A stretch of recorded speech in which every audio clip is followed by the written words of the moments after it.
Umalis kami mag-alas 4. Yung oras na po. Alas 5. Tingin-tingin daw sa ano? Sa live. Sa live. Yung napkin ko nandito ko sa isa ko ngayon. Papakita sa akin. Saan ka parehas naman? Ano kasama yun?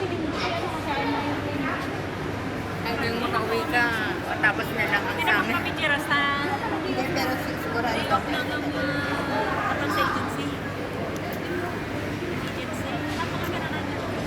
Sabi ko, kainip na nga ako.